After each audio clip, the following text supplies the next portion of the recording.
अच्छा डॉक्टर साहब, व्हाइट एक हाउस और को इम्पॉर्टेंट select इशू जो आज करें। हम डिस्कस आप लोगों से करना चाह रहे थे वो ये है कि 14 अमेरिकी सेनेटर्स हैं जिन्होंने माइक पॉम्पियो को खत लिखा है और उसके अंदर भारत में अक़लियतों के हवाले से जो सलूक किया जा रहा है उस पर सवाल खड़े किए और कहा है कि इस हवाले से भारत के खिलाफ को कार्रवाई की जाए। इस पेशरफ्त पर आप क्या कहेंगे? उसमें 10 रिपब्लिकन हैं और 4 डेमोक्रेट सेनेटर्स हैं। ताहिर भाई से पूछ रहे हैं आप, ये मुझसे पूछ रहे ये हैं? आपसे आपसे शुरू कर रहा हूं, फिर ताहिर भाई को भी इस पे ऑन कर। जी हाँ। देखिए, मैंने पूरा एग्जैक्टली वो पढ़ा नहीं है कि क्या है, तो इसलिए मैं एग्जैक्ट नहीं बता सकता आपको कि उन्होंने क्या क्या रिक्वायरमेंट्स मांगे हैं और क्या कहा है। मुझे उसको ज़रा सा स्टडी करना पड़ेगा। लेकिन ये कि देखिए, जहाँ पे भी ह्यूमन राइट्स वायलेशंस हैं जी उसके खिलाफ अमेरिका में बोला जाता है। अब ये बात अलहदा है कि दोस्ती में पाकिस्तान से दोस्ती अमेरिका की हो या इंडिया से दोस्ती हो, और किस लेवल पे दोस्ती हो, और उसके लिए कितने लोग बोलेंगे, और कितने लोग ऐसे हैं सेनेट के अंदर जिनको कि पाकिस्तानी अमेरिकन ने सपोर्ट किया है, कितने लोग ऐसे हैं जिन्हें इंडियन अमेरिकन ने सपोर्ट किया है। तो लोग बोलते हैं, लेकिन अच्छा, इवेंचुअली ये देखिए, उन्होंने बेसिकली जो उसका USCRIF जो है ना, United states commission for international religious freedom, उसकी रिकमेंडेशंस को फॉरवर्ड किया है बुनियादी तौर पर। ये ताहिर साहब से ताहिर पूछ लें। साहब, हाँ जी, कि जेनोसाइड हो रहा है मुसलमानों का वहाँ, बाकी अक़लियतों का भी, सिर्फ मुसलमानों का नहीं। आज की डेट के अंदर जो दुनिया में बेहतरीन चीज हुई है ना, जो वो है सोशल मीडिया। अच्छा, एक जमाना होता था कि इंडिया या कोई भी मुल्क इस तरह की ऐसी हरकतें करते थे कि फिर बाद में उसको प्रोटेंड किया जाता था कि नहीं, ऐसा कुछ हो ही नहीं रहा है, ये गलत है। अच्छा, अब दो चीजें हुई हैं अमेरिका के अंदर। एक तो जो अक़लियत जो हम लोग हैं, हम लोगों के बहुत दुनिया के रिलेशन, यह जमाना होता था कि जी अर्जुन हाशमी साहब अकेले ही किसी सेनेटर को जानते होंगे। अब यह है कि हमारी बेइंतहा लोगों के रिलेशनशिप हैं। अच्छा, ऊपर से सोशल मीडिया से एकदम उनको आधे घंटे में चीज पहुंचती है, फिर किसी ना किसी, तो लोगों ने प्रैक्टिकली वन ऑन वन जाकर के एजुकेशन जो दी है ना इस कंट्री के अंदर। लेकिन जो अमेरिकन है ना, जो कुछ मर्जी हो जाए, ह्यूमन राइट्स के ऊपर उनकी आवाज बिल्कुल निकलेगी, जेन्युइनली निकलेगी। हाँ, ये जरूर है कि एडमिनिस्ट्रेशन अपने किसी और मसले के ऊपर, जैसे पॉम्पियो के ऊपर गए ना, तो पॉम्पियो ने तो उसके ऊपर कुछ नहीं करना। मुझे तो कई दफा शक होता है शायद उसे अंग्रेजी भी नहीं पढ़नी आती, जो मतलब इतने लेटर भेज चुके हैं, उसमें आज तक उसके ऊपर उसका भी नहीं है वो। तो वो तो एक ऐसा कोई जेन्युइन फॉरेन जो इसका सेक्रेटरी आए, जो सेक्रेटरी ऑफ स्टेट आए, जो लिटरली इन इश्यूज के ऊपर आगे बात को बढ़ाए जी बात को, वरना वहां तो ये लेटर पहला थोड़ी किया है। और ये मुझे बताएं कि वो जो पूरा का पूरा, क्योंकि जाहिर बात है हर स्टेट का अपना प्रोसेस है, और इसमें सबसे ज्यादा एतराजात जो पेंसिल्वेनिया के लिए लगाए जा रहे थे, उससे क्या होगा? क्या सुप्रीम कोर्ट जो है इस पूरे प्रोसेस को नल एंड वाइड करार दे सकती है? देखिए, सुप्रीम कोर्ट तो कुछ भी कर सकती है, लेकिन supreme court with in the जो लीगल दायरा है उसके हाथे में रहते हुए डिसीजन देगी। और जो सुप्रीम कोर्ट है वो जो स्टेट के रेगुलेशंस हैं उसके अगेंस्ट नहीं जा सकती बिल्कुल। ठीक और स्टेट के रेगुलेशंस जो है सेक्रेटरी ऑफ स्टेट ने कल भी बिल्कुल क्लियरली बताए हैं कि जो भी वोट जुमे तक पेंसिल्वेनिया में आते हैं वो सब वोट काउंट किए जाएंगे, and that is the fair thing to do because that is the law of the state of the Commonwealth of Pennsylvania. तो उसमें ट्रंप क्या चाहें या बाइडेन क्या चाहें या सुप्रीम कोर्ट क्या चाहे, ये कुछ नहीं हो सकता। होगा वही जो कि स्टेट लॉ है। और ये पहले भी देखा जा चुका है कि जा चुके हैं पहले भी ट्रंप वहां पे हैरिस काउंटी में भी गए थे रिपब्लिकन्स, लेकिन क्या हुआ, रिपब्लिकन जजेस ने ही डिसीजन उनके अगेंस्ट दिया और कहा कि जो ग्राउंड रूल्स हैं वो फॉलो किए जाएंगे, whether you like it or you don't like it, those rules were accepted. मुझे बताइएगा, अमेरिका की सुप्रीम कोर्ट में एक बहुत बड़ा तस्वर है जो कि चला आ रहा है, जिसको मरबरी वर्सेस मेडिसन का जो कॉन्सेप्ट था, जो मार्शल जो था, जिसने कहा था कि हम ओवरसी करते रहेंगे रूल मेकिंग को भी और बाकी चीज़ों को भी, इसलिए कि ये सेनेट के अंदर और ये हाउस ऑफ कॉमन्स के अंदर ये जाहिल इकट्ठे होकर आ जाते हैं और ये काम नहीं करते सही तरह, और हम इनको ऐसे नहीं छोड़ सकते। और आप सोचें कि वो तकरीबन 58 ईयर्स तक वो मरबरी वर्सेस मेडिसन का जो चलता रहा है प्रिंसिपल, और जिसे कहते हैं जुडिशियल ओवरसाइट जिससे हम लोग ने भी पाकिस्तान में भी ये लिया था।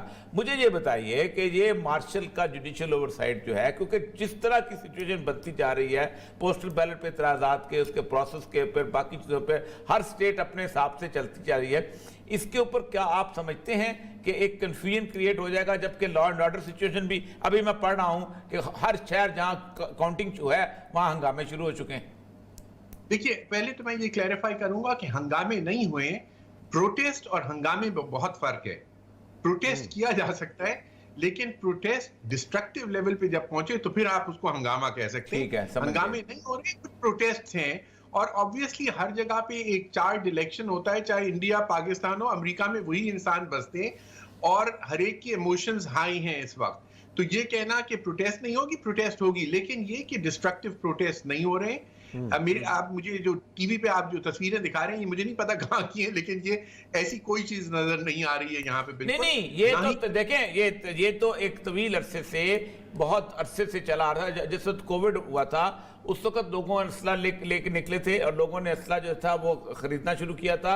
जब कोविड हुआ था तो न्यूयॉर्क की दरवाजे जो थे वो बंद हुए थे, fear of this all that mugging and everything. अभी भी हुआ था, और आज भी जो थप्पड़ पड़ पड़े हैं वहां पर व्हाइट हाउस के बाहर, लोगों ने घूसे घूसे। मैं ये नहीं कहता अल्लाह ना करे कि ये सूरत हाल पैदा हो अमेरिका के अंदर, लेकिन एक असेसमेंट में न्यूयॉर्क टाइम्स, वाशिंगटन पोस्ट के एक असेसमेंट दे रहा हूं कि अगर खुदा न खास्ता ये ट्रिगर हो गया तो ट्रिगर ज्यादा खतरनाक है, because the amount of weapon which has been purchase, जितना असला खरीदा जा चुका हुआ है, वो असला खरीदने को सिर्फ स्टेट कंट्रोल करना मुश्किल हो जाएगा। आपकी ये बात सही है और मुनासिब है, लेकिन मैं इसमें ये कहूंगा कि असला खरीदने की कई वजूहात थी। अच्छा। असला खरीदने की एक वजह ये भी थी कि one is expected कि if Vice President Biden comes into the office, there will be tighter gun control laws which have not been exercised during the Republican regime. अभी तो मैं जाके अगर वॉलमार्ट से बंदूक खरीदना चाह सकता हूं तो मैं खरीद सकता हूं बगैर किसी रिस्ट्रिक्शन के, और उसके अंदर कुछ रिस्ट्रिक्शंस हैं कि जिसके अंदर 48-72 आवर्स लगते हैं, लेकिन ये कि इवेंचुअली मिल जाता है लाइसेंस भी, और खरीद भी सकते हैं, और बगैर लाइसेंस के भी आप खरीद सकते हैं depending upon the type of weapon.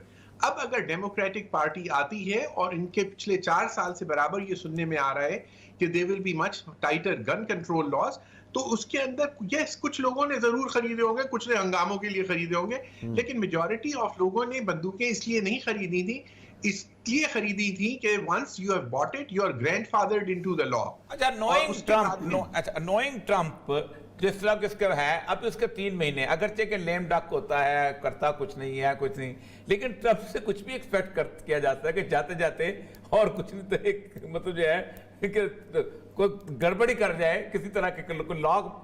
अच्छा, मेरा ख्याल है हमें ज्वाइन किया न्यूयॉर्क से वजाहत एस खान, सीनियर तजियाकार हैं, अमेरिका में मुकीम है और 3 रातें सोए नहीं, अभी मुश्किल उनको फिर हमने नींद से जगाया। अस्सलाम वालेकुम वजाहत। जी, हाउ आर यू? गुड। अल्लाह का शुक्र। आप बताएं क्या हालात देख रहे हैं? सुबह सुबह जब उठ के आपने टीवी लगाया है, नतीजा तो वही 265 पे रुका हुआ है, आगे क्या नजर आ रहा है? Good question.